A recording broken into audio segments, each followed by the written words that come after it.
نحمده ونصلي ونسلم على رسوله الكريم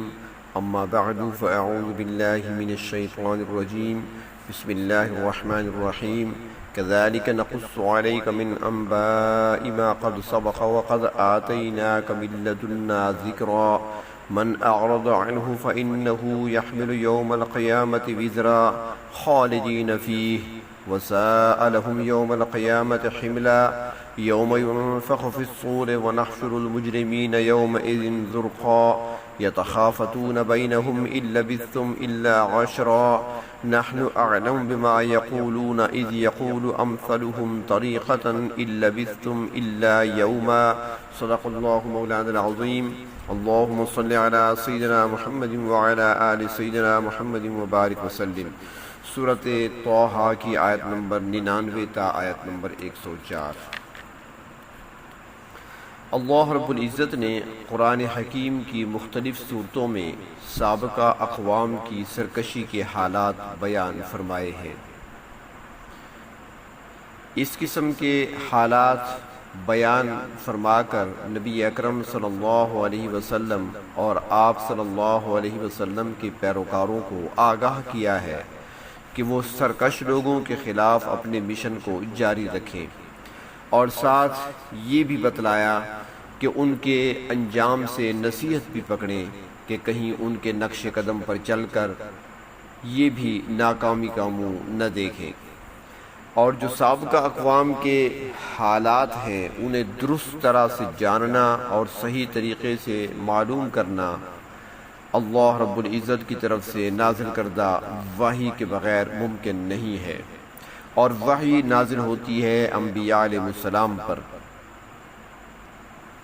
تو یہاں پر ارشاد فرمایا کذالک نقص علیک من انباء ما قد سبق، جس طرح ہم نے اس مقام پر موسیٰ اور ہارون علیہ السلام اور فرعون کا حال بیان کیا ہے، اسی طرح ہم آپ پر ان لوگوں کی خبریں بیان کرتے ہیں جو ان سے پہلے گزرے ہیں۔ تاریخ کے حوالے سے دیکھا جائے تو حضرت موسیٰ علیہ السلام کا زمانہ تو نسبتاً قریب کا زمانہ ہے،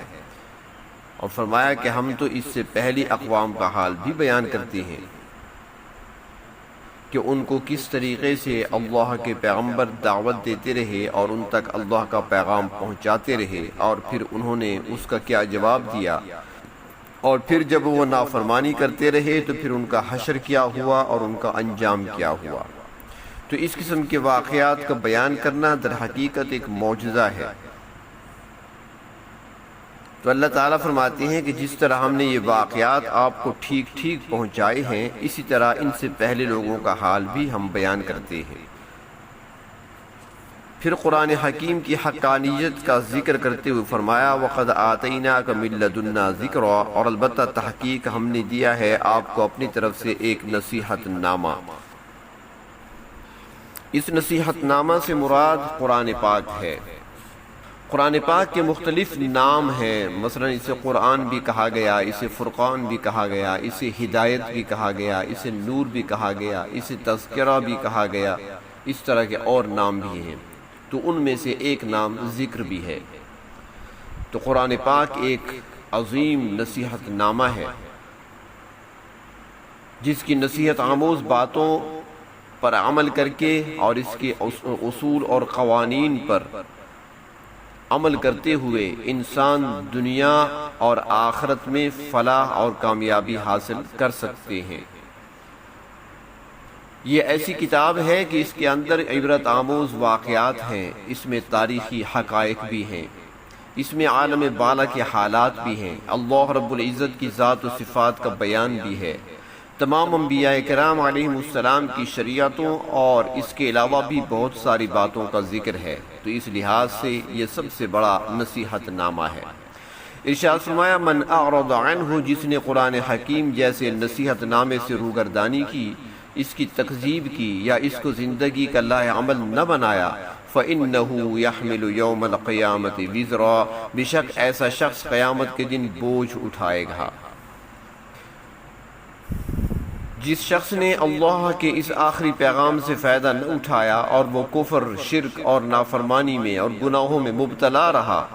یقیناً قیامت کے دن اپنے گناہوں کا بوجھ اپنی گردن پر اسے اٹھانا پڑے گا۔ جو شخص قرآن پاک سے ہی اعراض کرتا ہے، منہ موڑتا ہے، تو اس میں عقیدے کی پاکیزگی اور اخلاق و اعمال کی تہذیب کیسے آ سکتی ہے؟ وہ یقیناً اللہ کی ناراضگی خرید کر گناہوں کا بوجھ ہی اٹھائے گا۔ فرمایا خالدین فیہ، ایسے لوگ ہمیشہ ہمیشہ کے لیے اسی بوجھ میں دبے رہیں گے اور اس سے باہر نکلنے کا کوئی راستہ نہیں پائیں گے۔ وَسَاءَ لَهُمْ يَوْمَ الْقِيَامَةِ حِمْلًا، اور قیامت والے دن ان کے لیے یہ بہت ہی برا بوجھ ہوگا جو وہ اٹھائیں گے۔ بوجھ کے لیے وزر کا لفظ بھی استعمال ہوتا ہے اور حمل کا لفظ بھی استعمال ہوتا ہے۔ تو فرماتے ہیں کہ وزر گناہ کے بوجھ کو کہتے ہیں اور حمل عام بوجھ کو کہا جاتا ہے، اس میں گناہ کا بوجھ بھی شامل ہے اور دوسرے بوجھ بھی شامل ہیں۔ حدیث شریف میں آتا ہے کہ دنیا میں کمائے گئے برے اعتقاد اور برے اعمال قیامت والے دن انسان کے اوپر سوار ہوں گے اور کہیں گے کہ دنیا میں تم ہم پر سوار تھے، آج ہم تمہاری گردن پر سوار ہوں گے۔ انسان دنیا میں جو بھی گناہ کا ارتکاب کرتا ہے وہ گویا اس پر سوار ہوتا ہے، اور حضور اکرم صلی اللہ علیہ وسلم نے اس کی تشریح فرمائی اس انداز سے، فرمایا کہ دنیا میں جس شخص نے کسی کا حق ضائع کیا ہوگا وہ قیامت کے دن اس پر بوجھ بن کر سوار ہوگا۔ اگر کسی شخص نے کسی کا مال یا جانور غصب کر لیا ہے تو قیامت کے دن وہ اسے اٹھا کر لائے گا، حتیٰ کہ اگر کسی نے بالشت بر زمین بھی کسی سے چھینی ہے تو زمین کا وہ حصہ 7 زمینوں تک اکھاڑ کر اس کے گلے کا طوق بنا دیا جائے گا اور وہ اسے کھینچتا ہوا میدان حشر میں آئے گا۔ اگر کسی نے گائے بھینس چوری کی ہے، مکان پر ناجائز قبضہ کیا ہے، کوئی کپڑے کا تھان اٹھایا ہے، تو وہ ہر چیز گردن پر اٹھائے ہوئے حاضر ہوگا، اور غصب کرنے والے کو بڑی تکلیف ہوگی اس دن اور بڑی اس کی تذلیل ہوگی۔ جو لوگ قرآن پاک سے اعراض کرتے ہیں ان سے متعلق سورۃ زخرف میں ارشاد فرمایا وَمَن يَعْشُ عَن ذِكْرِ الرَّحْمَنِ نُقَيِّضْ لَهُ شَيْطَانًا فَهُوَ لَهُ قَرِينٌ، جو شخص اللہ رحمان کے اس نصیحت نامے سے اعراض کرتا ہے، فرمایا ہم اس پر شیطان کو مسلط کر دیتے ہیں جو مرتے دم تک اس کو گمراہ کرتا رہے گا اور پھر اسی حالت میں اس کا خاتمہ ہو جائے گا۔ اور اللہ رب العزت کے نازل کردہ کلام سروگردانی کرنے والوں سے متعلق اسی صورت میں آ رہا ہے آگے کہ وَنَحْشُرُهُ يَوْمَ الْقِيَامَةِ أَعْمَى، قیامت والے دن ہم ایسے شخص کو اندھا کر کے اٹھائیں گے۔ وہ کہے گا میرے پروردگار میں تو دنیا میں بینا تھا، آج مجھے اندھا کیوں اٹھایا گیا؟ تو اللہ تعالیٰ فرمائیں گے جس طرح تم نے دنیا میں میری آیتوں سے منہ موڑ لیا تھا، اسی طرح آج ہم نے تمہاری آنکھیں ہی اچک لی ہیں۔ اور حقیقت بات یہ ہے کہ سورۃ آل عمران میں فرمایا کہ وَمَا يَذَّكَّرُ إِلَّا أُولُو الْأَلْبَابِ، کہ اس نصیحت نامے سے صرف اہل عقل ہی نصیحت پکڑتے ہیں۔ جو لوگ صحیح عقل سے کام نہیں لیتے وہ دنیا میں بھی بھٹکتے رہتے ہیں اور آخرت میں تو ان کے لیے سخت وعید ہے۔ اعراض سے کیا مراد ہے؟ مفسرین کرام فرماتی ہیں کہ اعراض کرنے سے مراد ایک تو قرآن پاک کا کھلا انکار بھی ہے جیسا کہ کافر اور مشرک لوگ انکار کرتے ہیں، اور فرمایا کہ اعراض یہ بھی ہے کہ منافقوں کی طرح زبان سے تو اقرار کر لیا مگر نہ تو دل سے تسلیم کیا اور نہ ہی اسے اپنا دستور العمل بنایا، نہ زندگی اس کے مطابق گزاری۔ مسلمانوں کو الٹی سیدھی رسومات میں الجھا دیا گیا ہے اور انہیں سست اور کاہل بنا دیا گیا ہے۔ آج اس انداز سے کفار نے محنت کی ہے اور اتنا پروپیگنڈا کیا گیا ہے کہ مسلمان قرآن پر عمل پیرا ہونے سے ہچکچاتے ہیں۔ کچھ لوگ ایسے بھی ہیں جو غلط تفسیر کر کے غلط معنی پہنا کر آیات قرآنی کو اس کے ذریعے سے لوگوں کو گمراہ کرتے ہیں، حالانکہ مسلمانوں کو تو عملی نمونہ پیش کرنا چاہیے تاکہ لوگ ایک پکے سچے مسلمان کو دیکھ کر اسلام اور قرآن کی حقانیت کو تسلیم کریں۔ غیر مسلم ہماری کتابوں کو بعد میں دیکھیں گے، ہماری تفسیریں بعد میں پڑھیں گے، ہمارے اعمال کے بارے میں بعد میں وہ سمجھیں گے کہ کیا کرنا ہے کیا نہیں کرنا۔ سب سے پہلے جو چیز ان کو متاثر کرنے والی ہے وہ ہمارا عمل ہے، ہمارا کردار ہے، ہماری شخصیت ہے، جسے آج ہم نے بگاڑ کر رکھ دیا ہے۔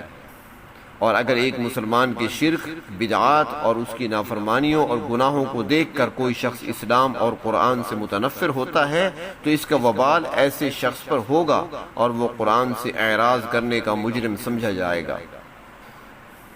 اور فرمایا کہ گناہوں کا بوجھ اٹھانے والا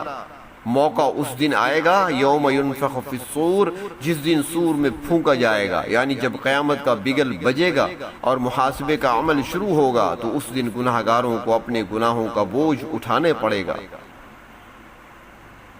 نبی اکرم صلی اللہ علیہ وسلم سے سور سے متعلق دریافت کیا گیا کہ سور کیا ہے، تو آپ صلی اللہ علیہ وسلم نے فرمایا قرن ینفخ فیہ، یہ ایک سینگ کی شکل و صورت کی چیز ہے جس میں قیامت کے دن پھونک ماری جائے گی۔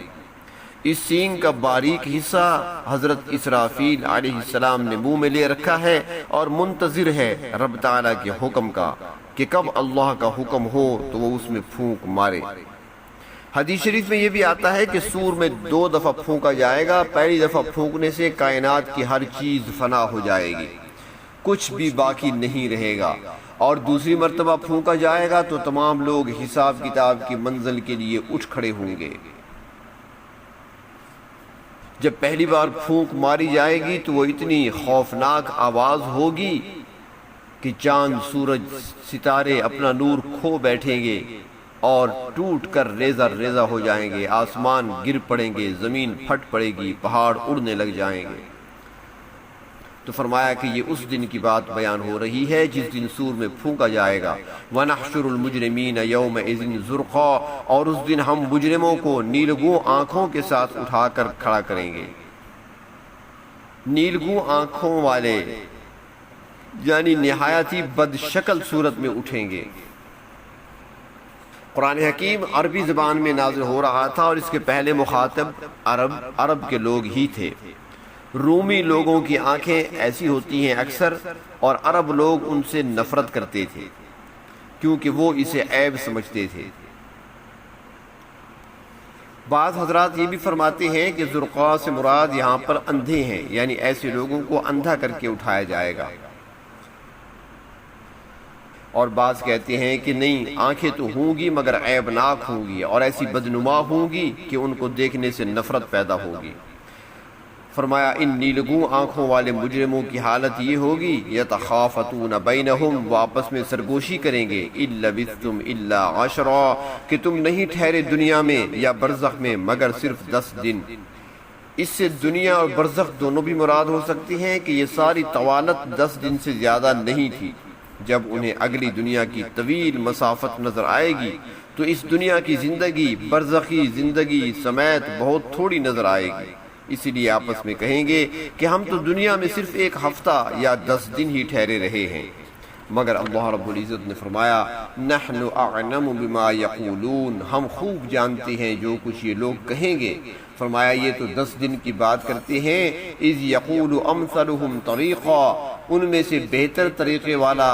یا زیادہ دانش مند آدمی تو یوں کہے گا ان لبثتم الا یوما، کہ تم تو دنیا میں صرف 1 دن ٹھہرے ہو۔ سورۃ الروم میں موجود ہے کہ مجرم لوگ وہاں قسم اٹھا کر کہیں گے ما لبثوا غیر ساعہ، کہ وہ 1 گھڑی بھر سے زیادہ نہیں ٹھہرے۔ دنیا میں تو انسان 10، 20، 50 یا 100 سال کا عرصہ بھی گزارتا ہے، اور پھر زمانہ برزخ کا تو کوئی شمار ہی نہیں، کوئی صدیوں سے قبروں میں پڑے ہیں تو کوئی قرنوں سے صدیوں میں پڑے ہیں، ایک طویل عرصے سے قبروں کے اندر پڑے ہوئے ہیں۔ مگر آخرت کی دائمی زندگی کے مقابلے میں دنیا اور برزخ کی زندگی بالکل تھوڑی سی محسوس ہوگی۔ اس لیے تو اللہ رب العزت نے سورۃ نساء میں ارشاد فرمایا قل متاع الدنیا قلیل، آپ کہہ دیں کہ دنیا کا ساز و سامان تو بالکل تھوڑا ہے، کیونکہ ابدی اور ہمیشہ کی زندگی کے مقابلے میں یہاں کے ہزاروں سال بھی کچھ حیثیت نہیں رکھتے۔ اور سورۃ نازعات میں دنیا کی زندگی کے کم ہونے سے متعلق فرمایا کہ لوگ اس دن محسوس کریں گے لم یلبثوا الا عشیۃ او ضحاہا، کہ وہ دنیا میں صرف اتنا عرصہ ٹھہرے جتنا دن کا پچھلا پہر یا دوپہر کا وقت ہوتا ہے۔